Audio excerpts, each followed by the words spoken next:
It's about the restoration of our republic. We want to educate, encourage, enable the power. We stand for integrity, honesty, self-reliance, self-defense, and most importantly, no compromise on our foundational principles. This is America's Voice Now. Find America's Voice Now on Facebook and at americasvoicenow.org. Here's Michael Evans.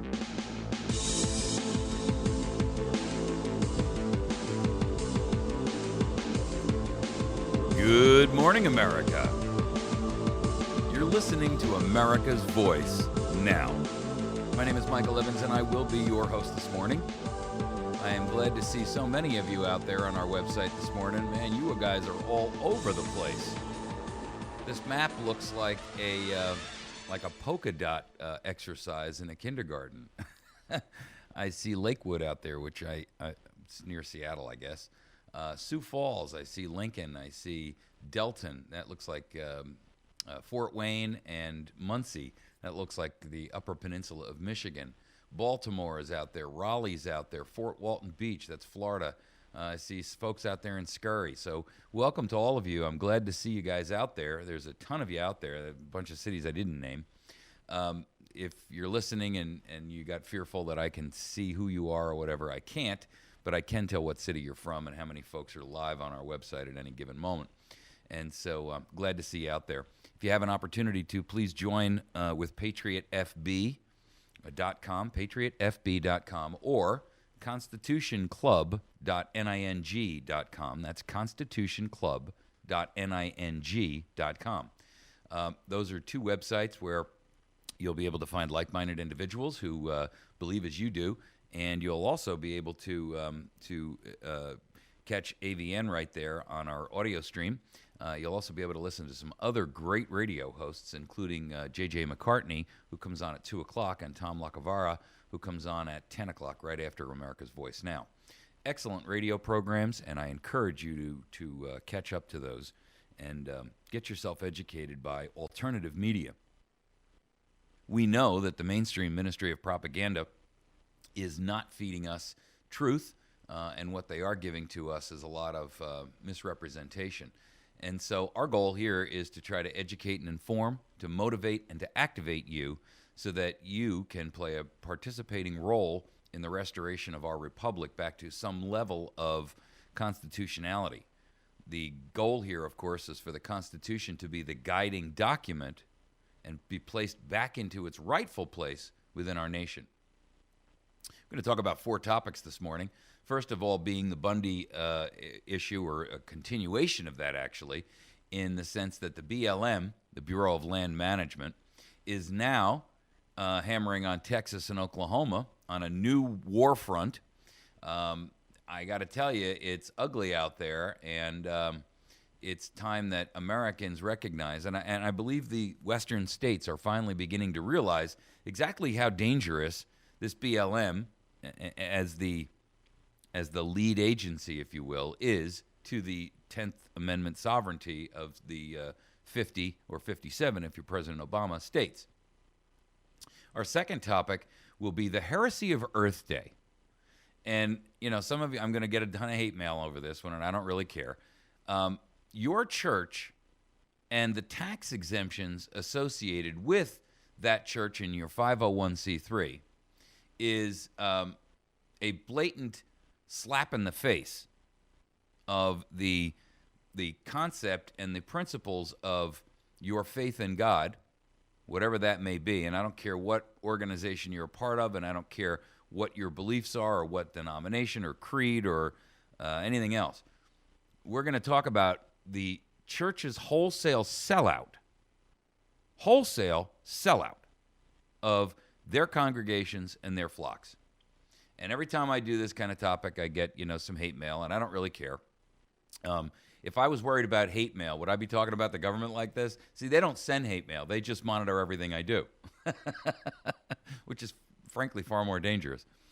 Our third topic is going to be, we're ignoring the threat of China at our peril. I keep talking about this issue because everybody's got their eyes over there on the Ukraine and on Putin and Russia and Latvia and Estonia and the countries where we're going to talk about in our fourth segment.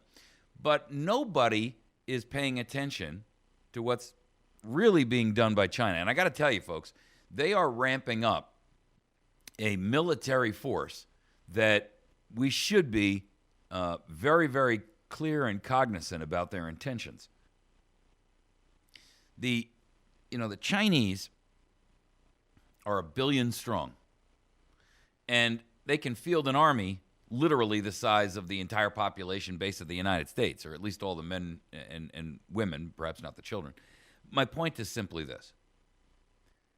We have some things that the Chinese would desperately love to get a hold of. We're talking about, first and foremost, a beautiful, wonderful country with a ton of natural resources. And in addition to that, we have some other things that they would like, which would be tons of slave labor. That would be you, by the way, in case you didn't grasp the concept there. And what I'm trying to point out to is that what we're seeing now is slow roll footage of a coming cataclysm that will be reminiscent of the growth that we saw in Nazi Germany, the growth that we saw of in 1917 with the communist nations. And the problem that we have is that we're still in this appeasement mentality that has been going on since the days of before World War II, before World War I. I mean, we were appeasing communists back in the 1880s. And this appeasement mentality, with the President Obama consistently comes out and says, "Wow, these people don't think like they think like 19th century." You know what? You're an idiot. They have always thought like 19th century tyrants. They always will. And all of your protestations to the contrary are not going to stop them. The fact that you want to walk around in pajamas in silk pajamas all day and drink hot toddies doesn't mean that the rest of the world is going to follow suit. And you're operating under a delusion that the world is going to be this peaceful place because you say it should be, and they're just going to be swayed by the magnificence of your charm. I mean, how ridiculous. Utterly absurd. And quite honestly, it's endangering the foundations of our country. I'm talking about physical. Our fourth topic, U.S. boots on the ground in Poland, Estonia, Lithuania, and Latvia. Ladies and gentlemen, that is, again, another example of World War I being revisited. So we're going to talk about these issues because what you get from the mainstream media is you get the headline, and then you get some biased pundit's take on why this is good or what it all means to you. When I want you to look at it, and I want you to use your critical thinking skills to determine that for yourself. And the reason is because, 1, I trust your judgment. 2, I don't trust theirs. 3, I believe that they have an agenda that is not in line with your best interest, or quite frankly, your life. And at the same point in time, it's an excellent method of exercising that most critical skill. You see, if you don't exercise the wetware that you've been given, and you don't take advantage of the fact that you've been given the ability to reason, to think around corners and think beyond the immediate, it's a perishable skill.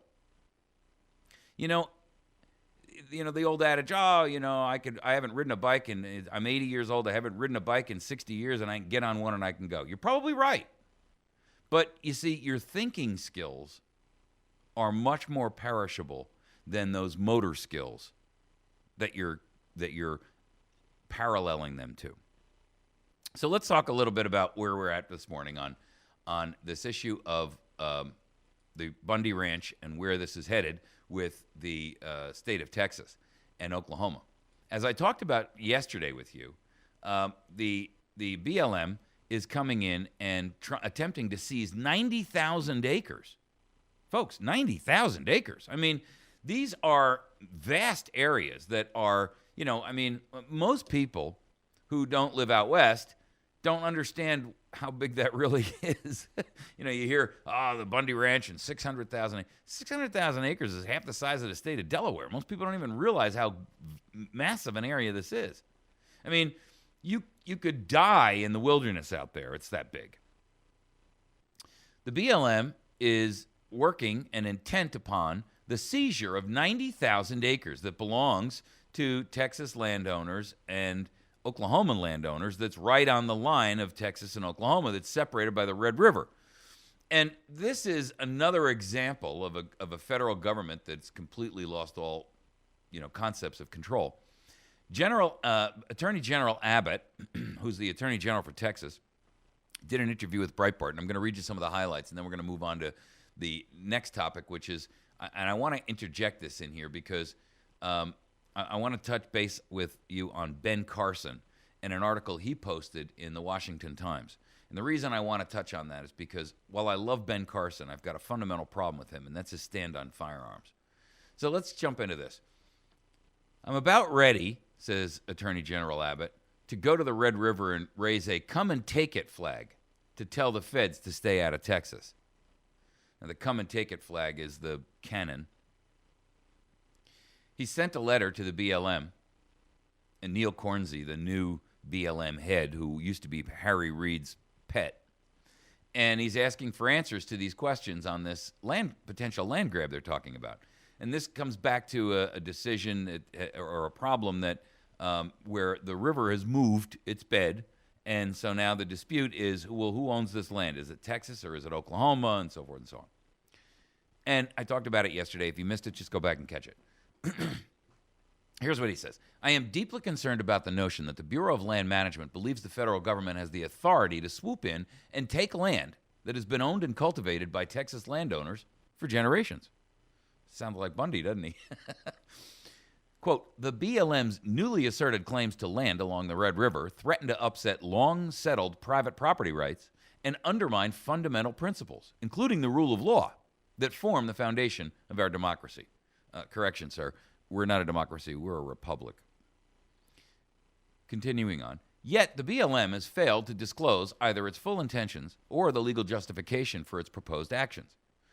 Decisions of this magnitude must not be made inside of a bureaucratic black box. He goes on to say in an interview with Breitbart that this is the latest line of attack from the Obama administration, where it seems that they have a complete disregard for the rule of law in this country. And now that they've crossed the line quite literally by coming into the state of Texas, and they're trying to claim Texas land as federal land, as the Attorney General, I'm not going to allow it. He's got 5 points in his letter that he clearly outlines about this, and what he's basically throwing out to the BLM is you got to answer these questions because you're not moving anywhere until you do. Please delineate with specificity each of the steps for the RMP EIS process for property along the Red River. RMP is riparian rights and accretion rights.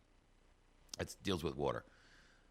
2, please describe the procedural due process the BLM will afford to Texans whose property may be claimed by the federal government. In other words, if you come in there and you're planning on taking this land from private landowners, what is the procedural due process that you're going to go through in order to accomplish that? Because you'd have to go through an eminent domain action that would qualify you to take possession of that land. 3, which, by the way, would be held and heard by an unauthorized, unelected, unconstitutional court. 3, please confirm whether the BLM agrees that from 1923 until the ratification of the Red River Boundary Compact, the boundary between Texas and Oklahoma was the gradient line of the south bank of the Red River. To the extent the BLM does not agree, please provide a legal analysis supporting the BLM's position.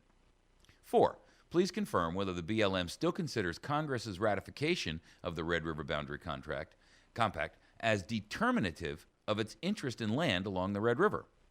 To the extent the BLM does not agree, please provide your legal analysis supporting the BLM's new position.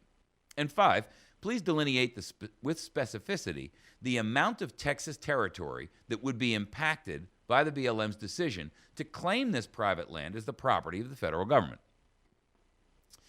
Abbott calls this the first shot in the legal process.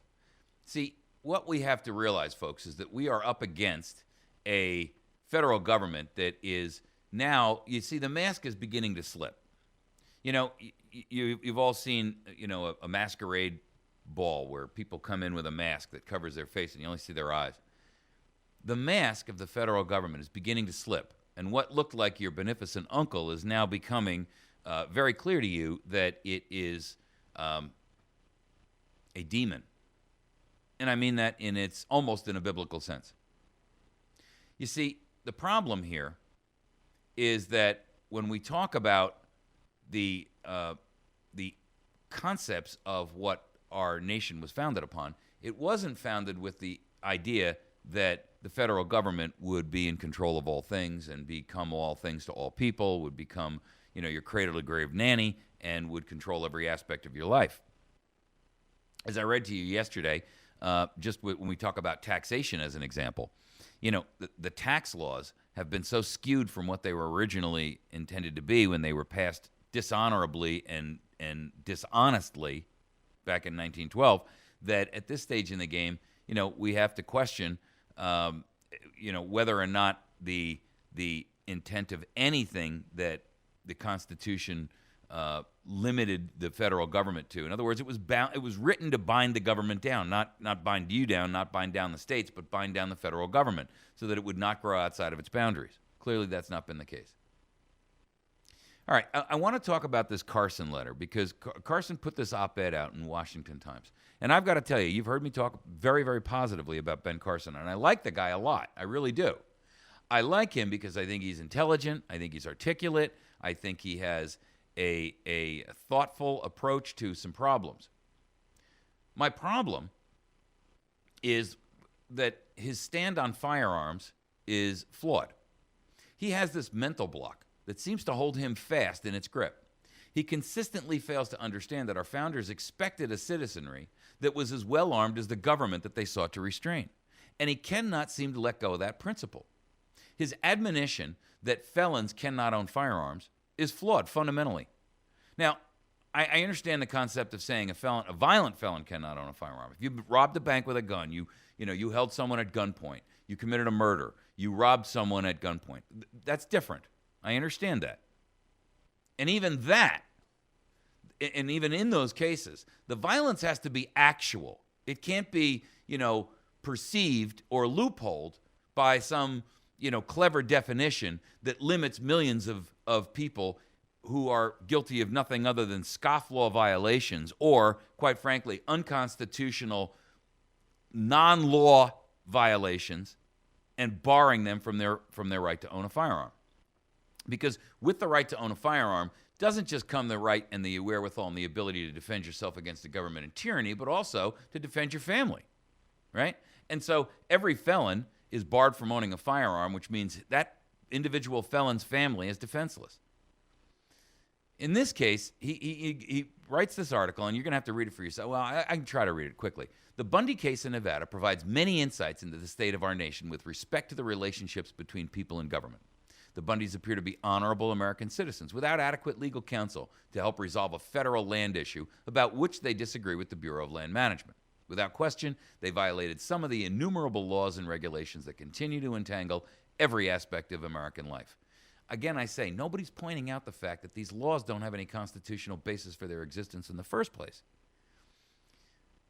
Their violations could certainly have been handled through a multitude of less brutal means than those employed by our federal government, which through the mouthpiece of Senator Harry Reid emphasizes how important it is for the government to enforce its laws. It is quite interesting to see, though, that the same bureaucrats refuse to enforce some of our federal border protection laws and other domestic policies with which they disagree. Perhaps Mr. Reid's time could be better spent explaining why it is acceptable for the federal government to pick and choose which laws it wishes to enforce. The senator readily referred to the Bundys and their supporters as domestic terrorists, but the current administration is reticent about applying the same term to Major Nidal Malik Hassan, who admittedly slaughtered more than a dozen people in 2009 at Fort Hood in Texas. What does this tell us about our government and its perceptions and alignment? The massive show of federal force in the Bundy case is frightening because it gives us a brief glimpse of the totalitarian regime that awaits a sleeping populace that does not take seriously its voting responsibilities and places in public office and returns them to office those who do not represent traditional American values. The fact that the ranchers were well armed and willing to literally fight for their rights probably tempered the enthusiasm of the federal forces to engage in further aggression. It was clear from the body language and some of the reported verbal responses of the government forces that they were not prepared to engage in lethal combat with fellow Americans. Not by choice, just by sheer numbers, Mr. Carson. Those Americans who are concerned about the possible future imposition of martial law after a financial collapse or some other event should take solace in knowing that many military and law enforcement personnel would likely refuse to obey commands inconsistent with freedom and American values. Such commands would emanate from any political party in the future, but it is likely that such a party would be one controlling an administration that selectively enforces laws and ignores or excuses corruption. Another important lesson from this incident is the value of well-armed citizenry. The Second Amendment was crafted by wise citizens who recognized how quickly an enemy invasion could occur, or how our own government could be deceived into thinking it had the right to dominate the people. Such domination is considerably more difficult when the people have arms or can put up a significant resistance. This is the reason that brutal dictators like Fidel Castro, Joseph Stalin, Mao Zedong, Adolf Hitler, and Idi Amin tried to disarm the populace before imposing governmental controls. Such domination could occur in America in the not-too-distant future if we are not vigilant. Here's where he loses it. We must be reasonable and willing to engage in conversation about how to limit the availability of dangerous weapons to criminals and very violent or insane people. See, the word criminals there has to be removed, Mr. Carson. You miss the point. He later on, and we're down at 1 minute, so I can't even finish this, but he goes on and later on he addresses it again, and he talks again about the fact of limiting weapons and ammunition to law-abiding citizens. With all due respect, law-abiding citizens, abiding by laws that are unconstitutional on their very face, convicted of breaking laws that had no right to exist in the first place, sir, does not disqualify them from self-defense and defense of their nation. Nor does a nonviolent defense of any kind disqualify a person from owning a firearm. I fundamentally disagree with you. I'll be more than happy to have a one-on-one debate with you about it, Mr. Carson. I believe firmly that you are a man of conscience and honor. But I have to tell you, you are fundamentally wrong about this, and I'd be more than happy to provide you with significant documentation where this shows that you are wrong. Documentation that came from the very mouths of our founders themselves. And I trust that given that information, you would be willing to acknowledge and recognize that maybe you're mistaken on this point. That would be the true mark of a man of courage and honor and intelligence. And I believe you're all of those things. We're going to take a quick break. When we return, we're going to tackle our second topic this morning, and that will be the heresy of Earth Day. Your church and tax exemptions, baby. That's what it's all about with these guys. I'm not saying every church falls under this zone, but I got to tell you, the vast majority have sold your birthright for a bowl of Esau's soup, the 30 pieces of silver of betrayal. We're going to examine it in just a moment. You're listening to America's Voice Now. You can communicate with me directly, Mike at americasvoicenow.org. We'll be right back.